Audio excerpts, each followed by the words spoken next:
अस्सलाम वालेकुम dear friends. मैं अब्दुल कय्यूम और आपके साथ एक और रेसिपी जो कि 2.0.0 है, तो उसमें आपके साथ हाजिर हुआ हूँ। और प्रीवियस जो रेसिपी थी 2.0.0 उसमें हम थोड़ा एंड्रॉयड का जो इंट्रोडक्शन था वो किया हमने। और आज हम डिस्कस करने वाले हैं कि एंड्रॉयड प्लेटफॉर्म जो है, जो प्रोग्रामिंग प्लेटफॉर्म है या डेवलपमेंट प्लेटफॉर्म है, उससे हम यूज़ क्यों करना चाहिए, मतलब हमें जो एंड्रॉयड ऐप्स है वो क्यों डेवलप करनी चाहिए। ठीक है, तो उसके कुछ रीजंस हैं। ठीक है, तो पहला जो रीज़न है कि एड्रेसिंग बिजनेस रिक्वायरमेंट्स, मतलब हमारा जो बिजनेस है वो काम कर रहा है, उसमें हमारी जो ऑर्गेनाइजेशन है उसकी सर्विसेज को लोगों तक पहुंचाने के लिए वो क्या क्या सर्विस मुहैया करती है उनको पहुंचाने के लिए एक एंड्रॉयड एक अच्छा प्लेटफॉर्म है। आप सबसे ज़्यादा जो यूज़र्स आजकल इस एरा में चल रहे हैं वो एंड्रॉयड के हैं, मतलब ज़्यादा से एंड्रॉयड डिवाइसेस यूज़ करते हैं।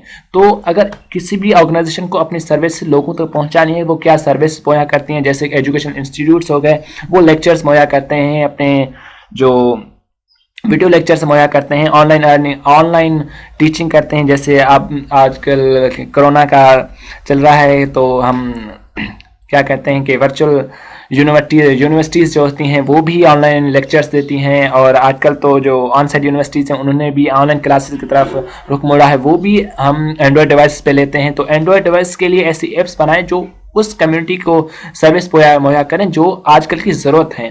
तो जो एप्स हैं, एंड्रॉयड एप्स या एंड्रॉयड डेवलपमेंट बेहतरीन वे है उस कम्युनिटी, ज़्यादा से ज़्यादा कम्युनिटी की तरफ पहुँचने का।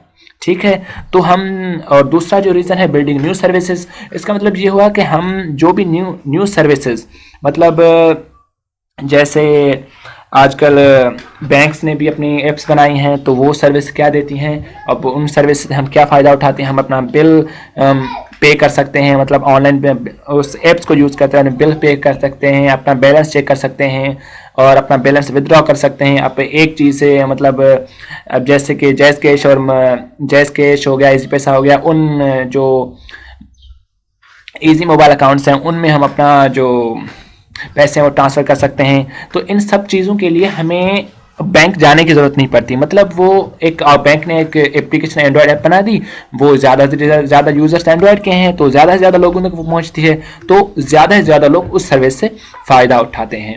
ठीक है, और दूसरा होता है क्रिएटिंग न्यू बिजनेस। इसका मतलब ये होता है कि हम जब एक नया बिजनेस स्टार्ट करते हैं, ठीक है, तो उस बिज़नेस को समझाने के लिए या उस बिज़नेस को लोगों तक पहुँचाने के लिए, ठीक है, तो एक रियल वर्ल्ड में काम कर रही है, लेकिन उसकी सर्विस को लोगों तक पहुंचाने के लिए, लोगों की तरफ उस बिजनेस की तरफ माइल करने के लिए एंड्रॉयड ऐप जो है बेहतरीन एक प्लेटफॉर्म है जिसकी तरह ज़्यादा से ज़्यादा लोगों तक समझ सकते हैं, पहुंच सकते हैं।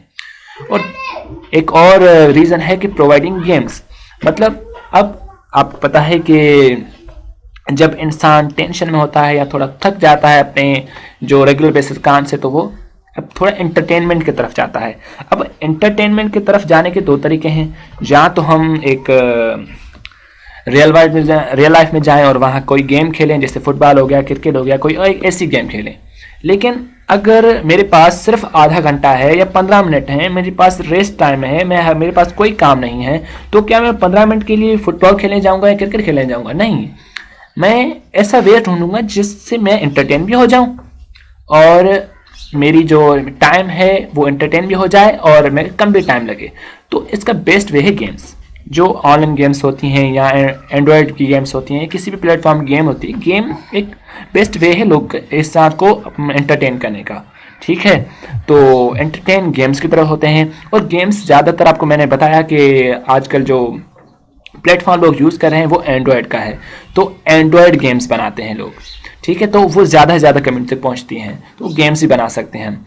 और उसके बाद भी अलग कुछ और एंटरटेनमेंट के कंटेंट्स होते हैं, जैसे वीडियोस, ऑडियो प्लेयर्स बनाना, वीडियो प्लेयर्स बनाना, और ऐसी एप्स बनाना जैसे कि कैमरा एप्स, जैसे वीडियो एडिटिंग एप्स हो गई या फ़ोटो एडिटिंग ऐप्स हो गई। इन सर्विस, ये जो ज़्यादातर ऐप्स बनती हैं वो एंड्रॉयड में इसलिए बनती हैं, या इसलिए हम बनाना चाहते हैं, इसलिए बनानी चाहिए हमें, क्योंकि एंड्रॉयड जो है इस राह का सबसे ज़्यादा यूज़ होने वाला प्लेटफॉर्म है। तो उस प्लेटफॉर्म के लिए हम ऐप बनाएं जो ज़्यादा से ज़्यादा लोगों तक पहुँचे। अब मैं मानता हूँ कि iOS या वेब, ये चीज़ें हैं आसान हैं, मतलब iOS बहुत ज़्यादा मशहूर है, तो लेकिन अब iOS ज़्यादा से ज़्यादा लोगों तक नहीं है क्योंकि वो ज़्यादा से ज़्यादा लोग अफोर्ड नहीं कर सकते। लेकिन एंड्रॉयड सस्ता फ़ोन भी 5,000 से लेकर 250,000 तक आता है। लेकिन भाई 5,000 का भी तो आता है, तो मतलब एक आम बंदा भी उसको अफोर्ड कर सकता है। लेकिन iOS ज़्यादा से ज़्यादा लोग अफोर्ड नहीं कर सकते, इसलिए एक एंड्रॉयड बेहतरीन वे है ज़्यादा से ज़्यादा लोगों तक पहुंचने का। ठीक है, तो आई होप आपको ये दूसरा पॉइंट भी कि एंड्रॉयड हमें हेल्प आउट करता है कि majority of mobile devices users तक हम पहुंच सकें। तो आई होप आप समझ गए होंगे कि हमें एंड्रॉयड ऐप्स क्यों बनानी चाहिए। तो अगर आपको इसमें कोई भी क्यूरी है तो प्लीज़ मुझे कमेंट कर दें, और अगर आप न्यू हैं तो प्लीज़ मेरे इस चैनल को सब्सक्राइब कर दें और बेल आइकन को हिट कर दें, ताकि जब मैं ये नया डिस्कशन जो कि है कि मोबाइल ऐप्स जो मोस्ट पॉपुलर प्लेटफॉर्म्स हैं मोबाइल ऐप्स के लिए, उनको हम डिस्कस करेंगे, तो आप उसमें मेरे साथ शामिल हों। तो इस लेक्चर के लिए इतना ही। गुड बाय, अपना बहुत सारा ख्याल रखिएगा। अल्लाह हाफिज़।